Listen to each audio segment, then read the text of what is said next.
So hello guys. तो notification आ गई है सीईटी की। काफ़ी बच्चे वेट कर रहे थे काफ़ी समय से। हर रोज़ डेट एक्सटेंड हो रही थी बार बार। काफ़ी टाइम जैसे सीएम की तरफ से अनाउंसमेंट, एचएसएससी चेयरमैन की तरफ से अनाउंसमेंट, तो सारा का सारा इंतज़ार ख़त्म हो गया है। ऑफिशियल नोटिफिकेशन जारी हो गई है। तो इस नोटिफिकेशन के अंदर जैसे आपको पता तो चल गया है कि कब नोटिफिकेशन जारी हुई है। तो बेसिक चीज़ें हम डिस्कशन करेंगे। जो शेड्यूल है वो क्या रहेगा आपका फॉर्म अप्लाई करने का, और जो आपका पेपर का जो पैटर्न है वो क्या रहने वाला है, और डॉक्यूमेंट्स जो आपको पुराने नए कौन से लगाने हैं वो चीज़ डिस्कशन करेंगे। और उसके बाद हम फ़ीस का डिस्कशन करेंगे कि भी आपकी फ़ीस क्या रहने वाली है रजिस्ट्रेशन करने के लिए। ठीक है, तो वीडियो में एंड तक बने रहें तो देखते हैं। तो ये है ऑफिशियल नोटिफिकेशन। जो नोटिस है निकाल लिया हमने। जो पब्लिश हुआ है ये 26 तारीख को, कल ही। तो जो ओपन होंगे रजिस्ट्रेशन डेट आपकी 28 तारीख रहेगी, मतलब 28 तारीख से आप रजिस्ट्रेशन करना स्टार्ट कर सकते हैं। ठीक है, उसके बाद जो क्लोज हो जाएंगे रजिस्ट्रेशन 12 तारीख को, मीन्स 12 जून। तो एक चीज़ मैं आपको कंफर्म कर दूं कि ये जो डेट है, जो लास्ट डेट है, ये आपकी कंफर्म नहीं है। ठीक है, क्योंकि एक्सटेंड होती रहेगी बाद में। आपने पीछे भी कई बार, जैसे पहले जो सीईटी का एग्ज़ाम हुआ है उससे पहले जो सीईटी का रजिस्ट्रेशन हुआ था उसकी जो डेट जो एक्सटेंड हुआ था शेड्यूल, वो काफ़ी लंबे समय तक चला था। तकरीबन 1 साल से भी ज़्यादा तक चला होगा मेरे ख्याल से। काफ़ी लंबा समय था रजिस्ट्रेशन के लिए। तो ये भी मतलब 2-3 महीने तो लगा सकते हैं आइडिया कि 2-3 महीने के लिए रजिस्ट्रेशन आपके चलेंगे, क्योंकि काफ़ी टाइम से रुके हुए थे। ओके, तो इसका अभी कंफर्म नहीं है कब तक ये डेट रहेगी। ठीक है, तो उसके बाद जो क्लोजिंग डेट इन्होंने दी है, मेंशन की है, वो 14 तारीख है आपकी फ़ीस के लिए। अगर आप 12 तारीख को अपना फॉर्म सबमिट कर देते हैं, जो फ़ीस पेंडिंग रह जाती है आपकी, तो वो 14 तारीख तक आप फ़ी पे कर पाएंगे। ठीक है, तो उसके बाद इम्पोर्टेंट जो नोटिफिकेशन है यहीं पे डाल रखी है सीधा डायरेक्ट, कि जो डॉक्यूमेंट है वो क्या रहने वाले हैं। जो आपकी रिजर्वेशन और अदर कैटेगरी सर्टिफिकेट है वो आपको कैसे यूज करने। देखिए, सबसे पहला important dates for BCA BCB EWS candidates. जो डॉक्यूमेंट्स आपका होना चाहिए इस कैटेगरी का, वो आपका 1 अप्रैल के बाद का होना चाहिए, 1 या 1 अप्रैल के बाद का। और जो आपकी क्लोजिंग डेट से पहले का होना चाहिए। मान लो 12 तारीख को क्लोज हो रही है इसकी डेट, रजिस्ट्रेशन क्लोज हो रहे तो 12 तारीख से पहले का होना चाहिए, और 1 तारीख के बाद का, 1 या 1 के बाद का अप्रैल। ठीक है, क्योंकि फाइनेंशियल ईयर इन्होंने काउंट किया इसके अंदर। आपका मार्च के अंदर क्लोजिंग होती है फाइनेंशियल ईयर की, और 1 अप्रैल से शुरुआत होती है, तो 1 अप्रैल के बाद का आपका सर्टिफिकेट होना चाहिए। ऐसा ही इन्होंने देखिए यहाँ पे ESM के लिए दिया है, ex serviceman certificate issued renewed और आफ्टर 13/6/2024। ठीक है, आपका जो इशूड हुआ है आपका जो सर्टिफिकेट, जो ESM को आप क्लेम करते हैं, तो वो आपका रिन्यूड होना चाहिए। ठीक है, रिन्यू करवाना पड़ेगा भी आपका, जितने भी जो एक्स सर्विसमैन है आपको रिन्यू करवाना पड़ेगा अपना सर्टिफिकेट। ठीक है, जो डेट है डेडलाइन दे दी है 13/6/2024 के बाद। ओके, देख लो, दोबारा पढ़ सकते हैं इसको। सर्टिफिकेट इशूड रिन्यूड और आफ्टर 13/6/2024 एंड और बिफोर द क्लोजिंग डेट। ठीक है, उसके बाद download of the admit card from the, ये चीज़ें बाद में आएंगी, नोटिस आएगा इनके बारे में। यहाँ पे कहा गया है विल बी कम्युनिकेटेड सेपरेटली, अलग से आपको बता दिया जाएगा। ठीक है, उसके बाद eligibility certificate for SC PWD ESP ESM। Okay, certificate issued on before the closing date. ठीक है, इसमें आपका क्या है, क्लोजिंग डेट से पहले का कोई भी डेट चलेगा। ठीक है, इसमें डेडलाइन नहीं दी गई। डेट ऑफ एग्जामिनेशन की डेट आपकी, ये भी सेपरेटली अलग से एक नया नोटिस आएगा, उसके अंदर आपकी डिस्कशन किया जाएगा। ठीक है, अब हम सीधा चलते हैं पेपर पैटर्न की तरफ। ठीक है, पेपर पैटर्न क्या रहने वाला है, तो 21 नंबर पेज पे नोटिफिकेशन के अंदर है ये। तो जी हाँ, ये आ गया, ये देखिए सिलेबस फॉर CET। इसको थोड़ा सा और जूम कर लेते हैं।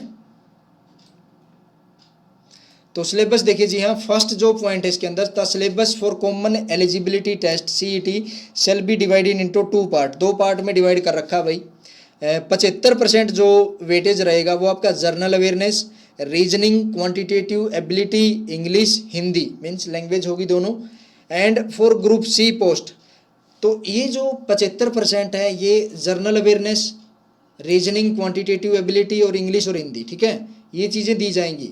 अगर आप सी ग्रुप के लिए अप्लाई करते हैं तो सी ग्रुप का जो पेपर पैटर्न रहेगा इसमें एक कंप्यूटर और ऐड कर दो, ठीक है। यहाँ पे कहा गया देखिए group C post, for group C post computer knowledge is in addition and 25% weightage for history. उसके बाद जो 25% रहेगा weightage for history, current affairs, literature, geography, environment, culture, etc of Haryana. Means Haryana G K आगे भी 25% की, अगर 100 नंबर का paper है तो आपका 25 क्वेश्चन जो होंगे वो हरियाणा जीके के अंदर से होंगे, ठीक है। उसके बाद जो सेकंड पॉइंट है इसके अंदर इंपॉर्टेंट, वो पॉइंट है आपका 2 लेवल आएंगे।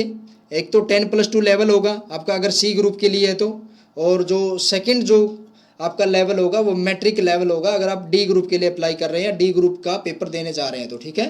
तो ये चीज़ें थी। उसके बाद सीधा हम फीस के लिए चलते हैं। 29 पेज के ऊपर बाहर बता रखा है यहाँ पे फीस के बारे में, तो चलते हैं। देखिए इसको थोड़ा सा जूम आउट कर लेता हूँ मैं, काफ़ी बड़ा हो गया ये टेबल, ठीक है। अभी आप क्लियर देख पा रहे होंगे। देखिए इन्होंने एक टेबल जारी कर रखा है, फीस का भी कुछ अलग सा पैटर्न बना रखा है इन लोगों ने। देखिए 1000 रुपये स्टैंडर्ड फीस रखी गई है, 1000 रुपये स्टैंडर्ड फीस रख रखी है। वो कैसे रख रखी है और आपको कितना पे करना होगा आपकी कैटेगरी के अकॉर्डिंग, तो देख लेते हैं। देखिए इस टेबल में कैटेगरी दी गई है यहाँ पे, फर्स्ट जो कॉलम इसके अंदर मेल एप्लीकेंट है जनरल कैटेगरी का, अगर वो आधार कार्ड हरियाणा का रेजिडेंट है, आधार कार्ड प्रोवाइड नहीं करता या फैमिली आईडी प्रोवाइड नहीं करता तो उसको 50% फीस देनी पड़ेगी, ओके। स्टैंडर्ड फीस के लिए स्टैंडर्ड फीस 1000 रुपये है तो 500 रुपये फीस देनी होगी, ठीक है। उसके बाद सॉरी देखिए यहाँ पे 50% दे रखा है किस चीज़ का, अगर वो प्रोवाइड करता है जनरल कैटेगरी में है और पीपीपी आईडी और आधार कार्ड अगर प्रोवाइड करता है तो 50% देनी है 1000 का, मीन्स 500 रुपये होगी, ठीक है।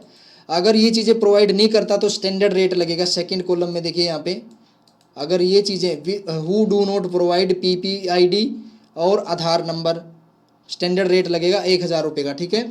उसके बाद अगर एक्स सर्विस मैन का चाइल्ड है, means dependent of ex service man, तो अगर आधार कार्ड और पीपीपी आईडी प्रोवाइड करता है तो 50% रेट लगेगा, मीन्स 500 रुपये।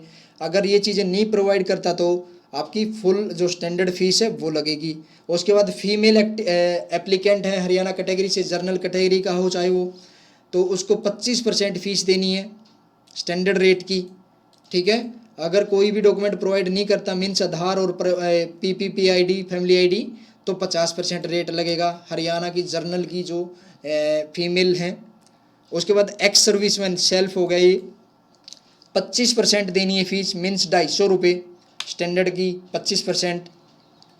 अगर डॉक्यूमेंट दोनों डॉक्यूमेंट प्रोवाइड नहीं करता आधार और पीपीपी आईडी तो 50%। डिसेबल्ड आगे, डिसेबल्ड की 25% फीस है, अगर डॉक्यूमेंट आधार और पीपीपी आईडी नहीं देता तो 50%। Applicant who belong to SC caste, backward class, economical weaker section, तो 25% फीस देनी पड़ेगी। अगर प्रोवाइड नहीं करता आधार और पीपीपी आईडी तो 50% फीस देनी है स्टैंडर्ड रेट की। उसके बाद नॉन रेजिडेंट ऑफ हरियाणा आगे, मीन्स हरियाणा से बाहर के जो बच्चे हैं, जो प्रोवाइड करता है आधार नंबर तो 50% स्टैंडर्ड फीस रहेगी सभी के लिए, कोई भी कैटेगरी हो। अगर आधार नंबर प्रोवाइड नहीं करता, क्योंकि फैमिली आईडी तो होती नहीं हरियाणा के बाहर वालों की, तो आधार नहीं प्रोवाइड करेगा तो स्टैंडर्ड रेट लगेगा 1000 रुपये का, ठीक है। तो ये सब था इसके अंदर। अब इसके अंदर और कोई ख़ास बात नहीं है। इम्पोर्टेंट जो पॉइंट्स थे, डॉक्यूमेंट्स आपको नए बनवाने पड़ेंगे आपकी कैटेगरी के, ठीक है। जैसे BC, BCB, BCA, BCB, SC, ST सब नया बनवाना पड़ेगा 1 अप्रैल के बाद, ठीक है। तो वीडियो अगर पसंद आई हो, इन्फॉर्मेशन पसंद आई तो वीडियो को लाइक ज़रूर करें, शेयर ज़रूर करें, ताकि सभी के पास इन्फॉर्मेशन ये पहुंच जाए। तो चलिए वीडियो को क्विट करते हैं। Thanks for watching.